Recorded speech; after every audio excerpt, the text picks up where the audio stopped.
Thank you, Sir Chair. My name is Haley Adams from the California delegation, and I reserve the right to yield the remainder of my time to my summation. So reserved. In a speech given at Columbia University in 2007, Iranian President Mahmoud Ahmadinejad stated, "In Iran, we don't have homosexuals like you do in your country. In Iran, we do not have this phenomenon." What he really means by this is that Iran does have gay men and women. Their government just goes to extreme measures to exterminate them. In fact, in the past 20 years alone, over 4,000 gay men and women have been executed by the Iranian government. But Iran is not alone in their oppressive policies. Governments throughout the world consider what they call sodomy a crime equivalent to murder, with the punishment of life in prison or even execution. And when the governments themselves aren't doing anything to oppress gays, they do nothing to stop the lynching, torture, and hate crimes they're subject to. Currently, if a foreign citizen is being persecuted because of their race, religion, political views, nationality, or social class, they can seek refuge in the United States. Basically, if people are being murdered, we help. Each year, the United States Center for Immigration Services, or USCIS, determines how many of each type of refugee to admit, selecting up to 80,000 applicants. But we're currently ignoring a major group of people in this process, the entire LGBTQ community. The United States must amend the definition of a refugee to include those persecuted because of their sexual orientation. With this, we would allow thousands of threatened gay men and women to seek refuge in the United States through the already established refugee process. The USCIS has been admitting refugees since 1948, and my proposal does nothing to change the way in which refugee applicants are evaluated. The same thorough vetting process used to admit political, religious, and racial minorities for the past 50 years would also be applied to these new applicants. The reality is, gay individuals are being slaughtered, and we have a humanitarian responsibility to help them. Gay men and lesbians are threatened in the same way that racial and religious minorities are. The only difference, we admit thousands of racially persecuted refugees every year, but make no effort to save LGBTQ individuals from the same extremes of violence. Remember, these people are being massacred for who they are, but we ignore them. Why? Because of their sexual orientation? Arahira Umar was a young Nigerian who admitted to engaging in sexual relations with another man. He was stoned to death by his own government. His story, like so many others, shows the desperate need for the United States to take action. It's a common idea that the United States is a country built on the backs of immigrants. But I would argue that the United States is actually a country built on the backs of refugees. The Puritans fleeing persecution, religious persecution in the early 17th century experienced the same desperation gay individuals are feeling right now, all over the world. And still, to this day, the United States represents hope. We should be proud of our long history of acting as a safe haven, a shining city on a hill. But our current immigration policy implies that this shining light should somehow be dimmer for gay men and women. By changing the definition of a refugee, we're updating our American ideal to ensure that this shining light never dims for anyone, regardless of their sexuality. And with that, I yield my time to my summation. The author yields 25 seconds during summation. The floor is now open for 4 minutes of non-debatable technical questions. The chair recognizes delegates from South Carolina, Tennessee, Colorado, Louisiana, Texas, Minnesota, Pennsylvania in the back, North Carolina, Maryland, Florida, Oklahoma, Alabama, and Georgia. Patrick Flanagan, Louisiana. Thank you, Sir Chair. How much will this proposal cost? Sorry, delegate, that question is debatable. Hello, I'm Melissa Mastroianni from the Republic of Texas. Where did you get your statistic for the 4,000 Iranian homosexuals who were executed? The Human Rights Campaign. Thank you. Thank you, Sir Chair. Jennifer Arnold, Tennessee delegation. How many countries currently have the laws that explicitly allow persecution of homosexuals? There are 10 that explicitly state execution. Thank you, author. Thank you. Maria Alcalde of Alabama. Is there any legislation in the United States that deals with defining a refugee? Yes, the 1948 Act of Displaced Persons. Thank you, Chair. Brett Topper from Colorado. Just to clarify, just by passing this proposal, we're not ensuring that every single refugee based upon sexuality is going to be able to be granted asylum in the U.S. This is correct. Thank you. Shanklin, Georgia. What types of benefits would these refugees be able to receive? Oh, well, they would become United States citizens, so the same that all the rest of us have. Sulman Ahmad, South Carolina delegation. Would there be some sort of test or examination in order to determine whether these refugees are actually homosexual or not? The same process used to admit that religious, racial, political, all the other refugees would be used to vet these applicants. Thank you. Fango, Minnesota. Currently, is the United States denying anyone citizenship rights right now if they're fleeing humanitarian needs? I'm sorry, I didn't hear the last part of that question. Is the United States currently denying anyone citizenship now if they're fleeing from distress? They don't specifically deny them. They may not admit them. There are large Thank you, author. Thank you, Sir Chair. My name is Colin Smith, and I'm from Florida. Are there any statistics showing the denial of people who are gay and being persecuted by their government in separate countries? Yes. I'm asking. I'm sorry, thank you. Erin Agnew, Commonwealth of Pennsylvania. Thank you, Mr. Chair. Will this add any to the number of refugees that the United States currently accepts per annum? Not necessarily. That would be up to the USCIS. Livingston, North Carolina. Thank you, Chair. About how many cases are there overseas or on foreign countries of violence because of sexual orientation? That statistic is very broad and not available. Bill's family of Alabama. Will any separate quotas be established for people fleeing countries under this type of refugee? Not by my proposal, no. Burknall's from Oklahoma. Have there ever been any cases of a refugee applying to the United States specifically for the reason of sexual orientation or persecution of sexual orientation, and we have turned them down? Not that I'm aware of. They just have not specifically been admitted because of it. Further questions? The chair recognizes delegates from Maine, Massachusetts, Georgia, South Carolina, Frederick, Colorado, D.C., Kentucky, Massachusetts. Hayes Hagen, representing the Commonwealth of Kentucky, Sir Chair. Can homosexuals already apply to become a refugee under the qualification as a persecuted social group? No, because it does not. They're not considered a social group. It is a sexual orientation social group. Thank you, author. Sloan from Colorado delegation. Does the definition of refugee include any benefits other than being admitted to the United States? All of the benefits of being a U.S. citizen, which I think are pretty numerous. Thank you, David Blake, I'm from Massachusetts. So if your proposal passes, this enforces the fact that homosexuals are humans, correct? Yes. Sorry, delegate, that question was debatable. Thank you, Sir Chair. Mark Spaha, District of Columbia. How long would this process be for a refugee to become a U.S. citizen? Well, these are priority priority applicants, so it's much quicker than all of the other application processes for immigrants. Molly, the South Georgia delegation. Will these gay refugees be added on top of the 80,000 refugees?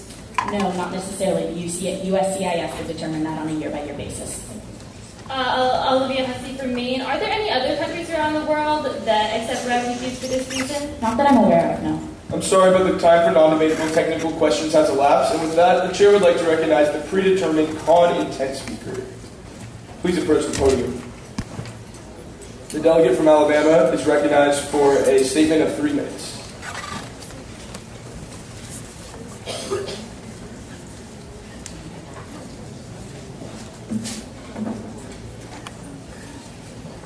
Family of Alabama. Thank you, Sir Chair. Before I state anything, I would just like to formally apologize for my comment from the other day. I did not mean to offend anybody if I did. In George Washington's farewell address, he warned that the downfall of the United States would be due to our engagement in foreign affairs. Ladies and gentlemen, this is what is wrong with this proposal. United States engagement in foreign affairs. Delegates, consider the United States stands as a key member of the United Nations, an organization that not only considers the opinion of other countries, but most importantly, the sovereignty of those other nations. As a member of the United Nations, the United States has an obligation to respect of the sovereignty of said nations because of their membership in numerous treaties affirming their national sovereignty. Moreover, it would be a contradiction to the United States policy to not respect the national sovereignty. This lack of sovereignty that is resulting from human rights has several negative impacts. First, it denies government the ability to make the best decisions for the group that lives inside its borders. Second, countries should be allowed to answer to the people of their nation. Let me remind you, the United States is not the world's police. We are trying to impose the American idea of morality on other nations.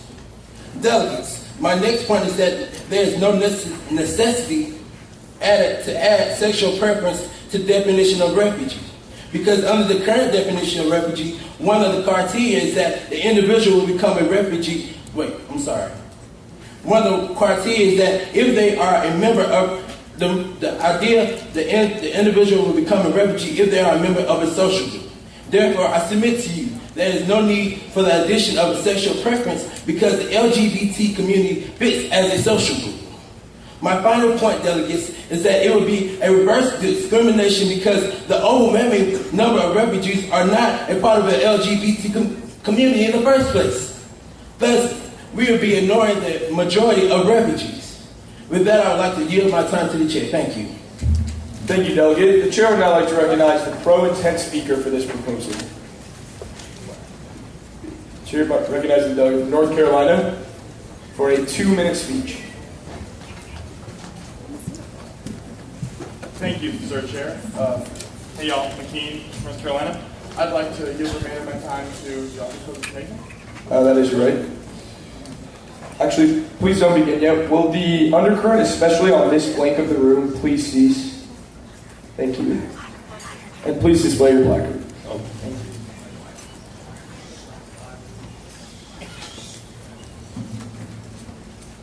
I am a Southerner, and I am a Catholic. My opinion on gay marriage is undecided. Civil unions are different. However, although I am unsure of my stance on gay marriage, I stand unwaveringly in favor of this proposal. Not necessarily because I support same-sex marriage, but because I support life. No one, not a single person on God's green earth deserves to be persecuted and killed because of who they are. Nazis killed homosexuals, and some nations still have similar policies. Both religion and race-based persecution are qualifiers for refugee status in the United States of America. So whether you believe homosexuality is a choice or born this way, as I do, sexual orientation should also qualify. Uganda has the death sentence for homosexuality and prosecutes their supporters as well. Iran hangs gay teenagers from cranes and leaves their bodies swinging on display.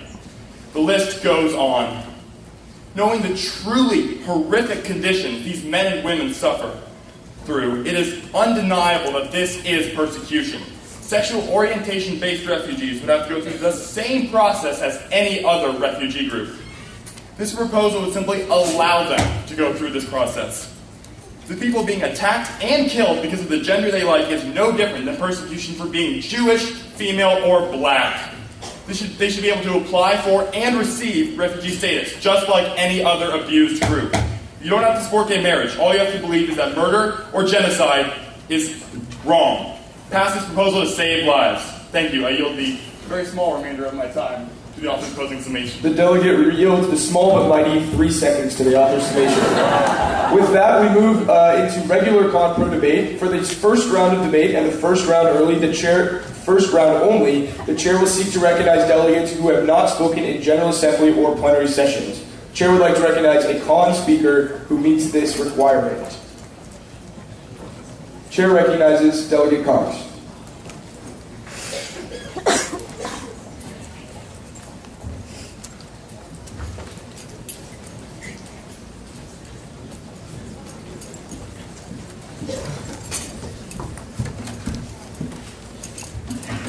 Whitney Cox, representing the Commonwealth of Kentucky. Thank you, Sir Chair. And I would like to reserve the remainder of my time to the delegate beside me. It is your right to do so. I strongly agree with this proposal. We need to end sexual persecution in America first before we assist other nations in this matter. We need to heal the wounds of our own society and accept those of different sexual orientation before we tend to those from other nations. We do not have the right as a nation to assist these people when our own country is plagued by persecution also. I respect those of other sexual orientation greatly, but we must reach out and change America first and find peace in society, and then we must reach out to others. Let us make it our responsibility to find peace in this subject in America first, and then may we pass this proposal. Another point is this proposal does not specify one specific sexual orientation.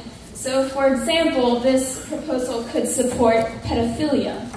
Thank you, and I remain Mr. Mike. 40 seconds. Chamber will come to order.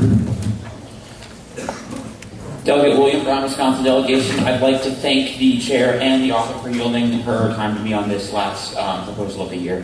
One thing I'd like to say is this is not effectively ending discrimination worldwide, although it may seem like it. The USCIS changes the amount of refugees we accept every year regardless, and they can always choose to accept more or less. If we accept more, then they can give anything. We are accepting the same amount, and the same amount of people are still going to be discriminated against worldwide regardless of what it is for. Whether it's for race or sexuality, they're still being discriminated against worldwide. This is not cutting down on it, it's simply just making the system more complicated. And Thank you, Delegate. The chair would now like to recognize a pro speaker that has not spoken in General Assembly or plenary at this conference.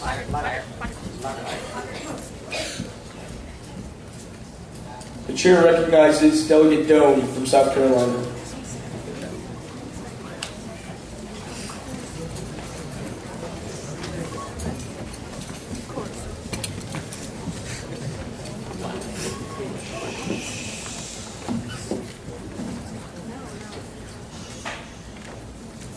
Eric Doan, South Carolina. I reserve the right to yield the rest of my time to delegate the other delegate from South Carolina. So reserved.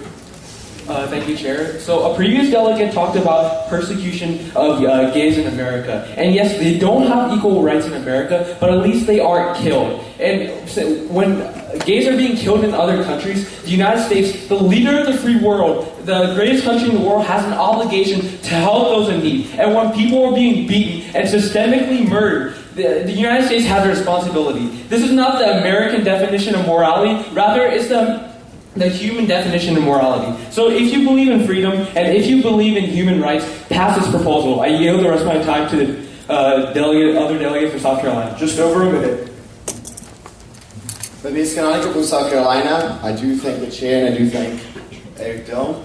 My fellow delegates, I'm sorry, Delegate, you are out of order for referring to a previous delegate by name. With that, I would like to recognize a calling speaker for this proposal. Chair recognizes Delegate Hong, Tennessee.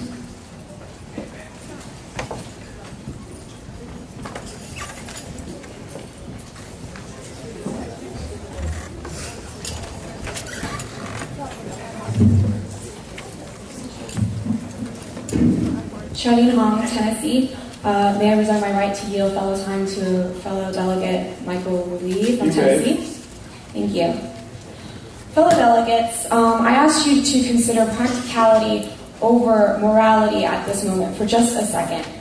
Okay, the way the refugee system here in America works is a very complicated system, and status is given to only regarding to a few conditions.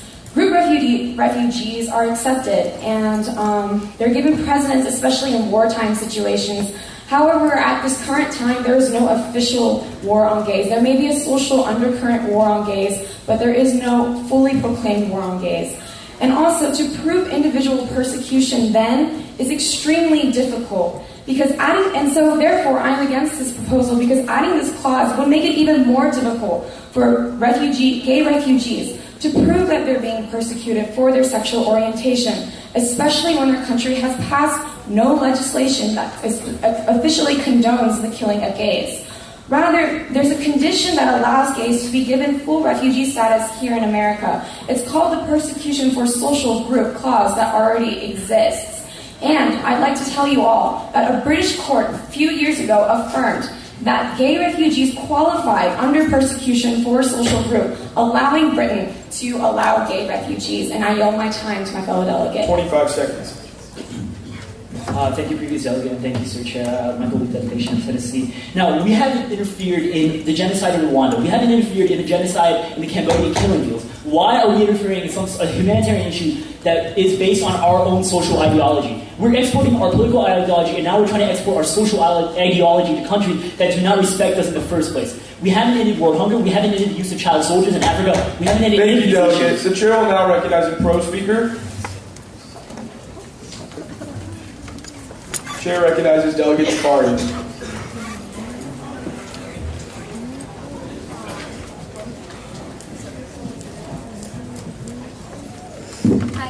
Chair, on Unitarian, Wisconsin, I'd like to reserve the remainder of my time to yield it to Delegate Holland of North So Carolina. reserved.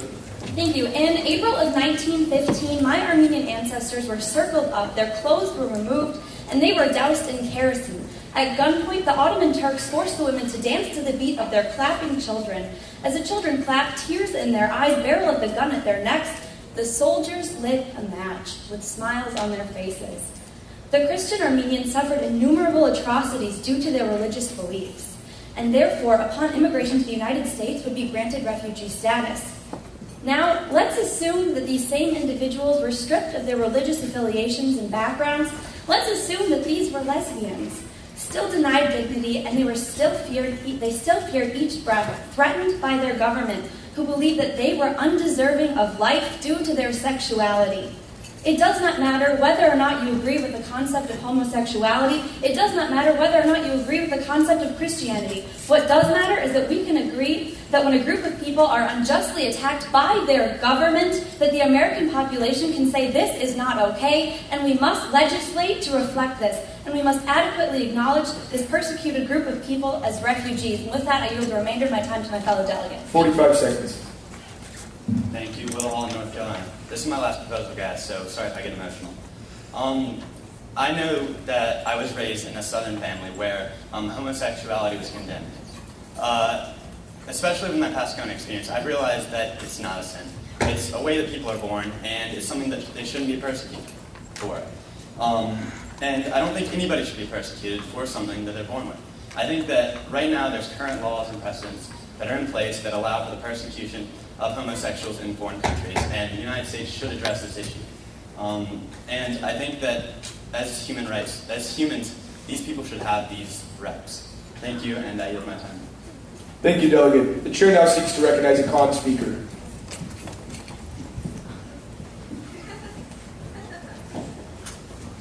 The Chair recognizes Engelman.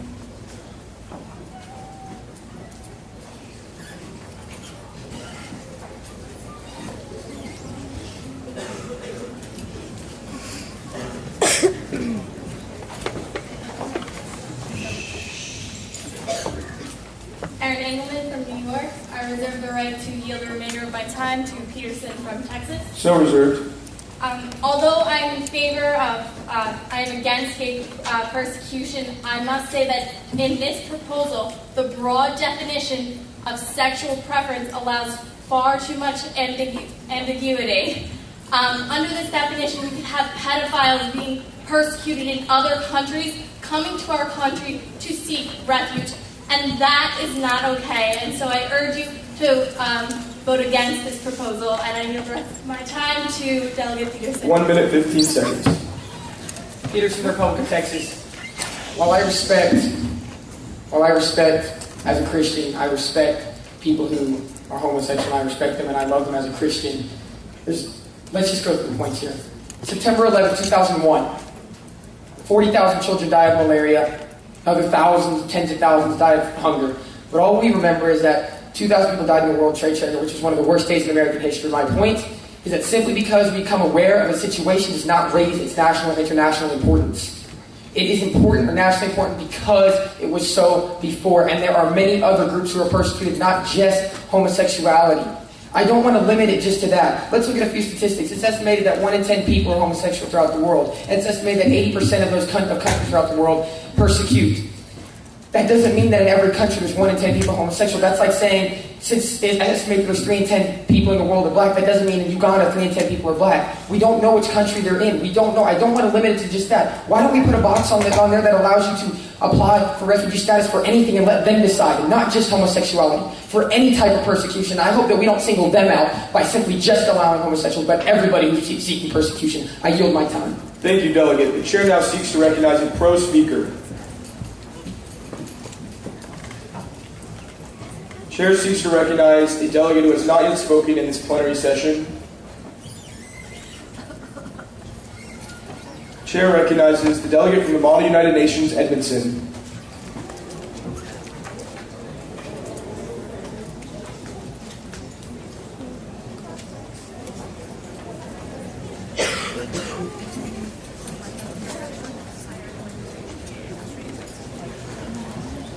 This will be the final pro speech for this proposal.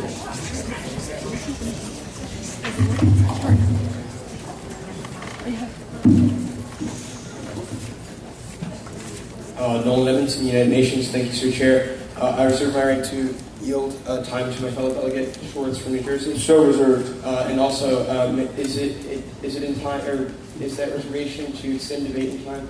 Or, is that? You may reserve your right to make a motion after speaking, but that will you will relinquish your right to yield any time to the delegate from New Jersey.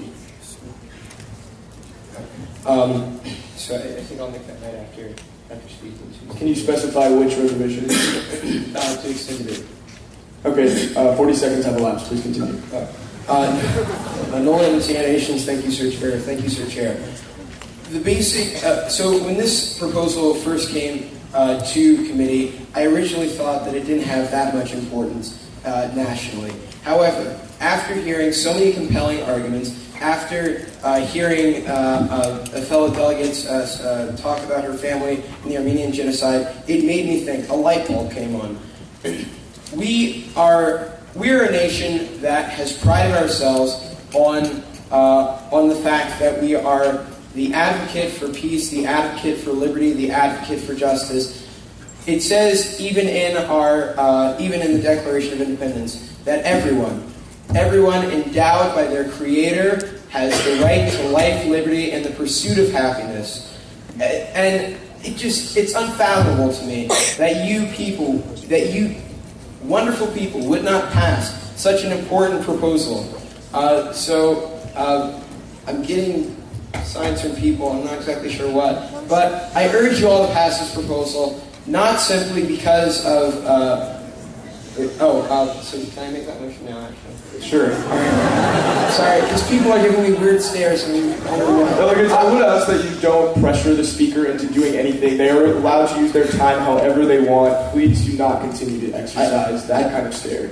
I motion to extend debate by 2 rounds. There's a motion to extend debate by 2 rounds. Is there a second for this motion? Second. The passage of this motion requires a 2/3 majority. All of those in favor, please signify by saying aye. Aye. Those opposed, nay? Nay. This motion does not carry. Division is heard and not recognized. The chair is not in doubt. That was not a 2/3 majority. Thank you, delegate. With that, the floor is open for the final speaker for this proposal. The chair seeks to recognize the delegate who has not spoken in plenary. Chair recognizes the delegate from Louisiana, Miro.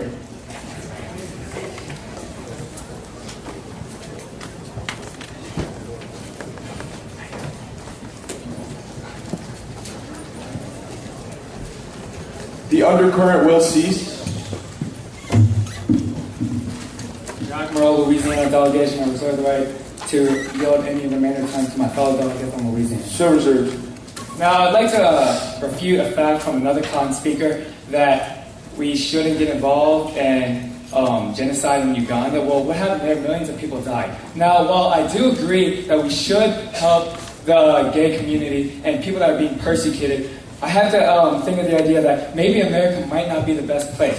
We're overpopulated in some areas, and we have to think that while many of us in this chamber right here are open to the gay community, some people in this country are not. The Dutch Christian community defines homosexuality as a personal choice and not a sin. Now, they're in the Netherlands. Now, maybe we can go through diplomacy and think of not only inviting refugees from the gay community that are being persecuted in other countries, not to just come seek refuge to the United States, but other countries as well. And with that, I yield my remainder time to the delegate from Louisiana. 1 minute. We're in Jackson, Louisiana. I could come up here and I could tell you that I'm in support of the lesbian, gay, bisexual, transsexual community, and yes, I am. But you don't care about that, do you? What you care about is the proposal at hand. And I would like to say, I rode out Hurricane Katrina, and I know a broken home when I see one. And America is not the safest place for these people. Canada, the Czech Republic, Norway, the Netherlands. We need to send them somewhere where we can...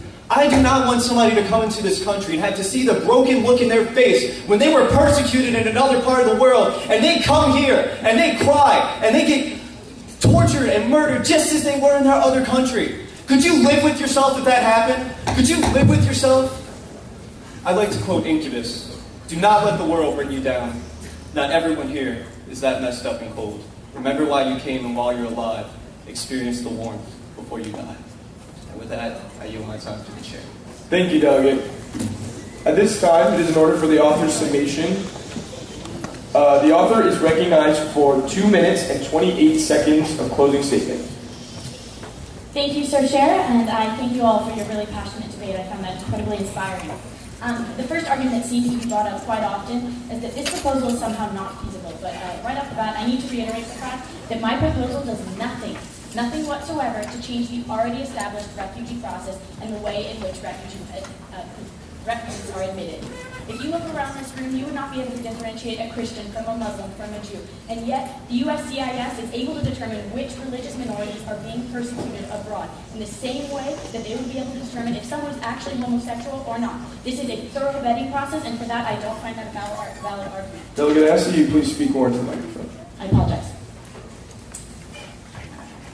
As for the fact that the definition of a refugee already includes the LGBT community, I would first like to say that Britain is not the United States, so that's important to keep in mind. And beyond that, it is argued by the Human Rights Coordinator that the LGBT community is actually the most persecuted group in the world. For them to not have their own specific group within the definition of a refugee status is offensive and shows that we clearly have something against these people more than the fact that they're already included in the definition, if that were even applicable. As for the idea that we should not be involved in foreign entanglements, we've been doing this. Once again, I reiterate, we have been admitting Christians from anti-Christian countries for 50 years, and yet there have been no negative repercussions because of that. I have no reason to believe that this proposal will do any of that. And beyond that, these people are being killed for who they are. I don't think we would want to have that great of diplomatic relations with a country that's persecuting people in such an extreme way anyways. As for the idea that we shouldn't let these people come to our country because we don't have equal rights here, well, I'd like to say that I have different priorities, I guess. Call me old-fashioned, but I'd rather have my life than a spouse, and I can't help but feel like everyone in this room would agree with that. And perhaps most offensively, I cannot stand here and again listen to the idea that pedophilia is in any way related to homosexuality. When I just had a good friend of mine who considers himself a homosexual individual come up to the stage and say that he was hurt by those comments, I hope you all can understand that pedophilia is a social disorder, a sexual disorder. Homosexuality is a sexual orientation. There is a large difference between these two groups, and with that, I cannot stand to have that argument brought up anymore, and I hope that you will not consider that a valid reason for not admitting these people into the country. Thank you, author. I'm sorry, but your time has elapsed. The motion before this plenary session is that proposal number 303 does pass.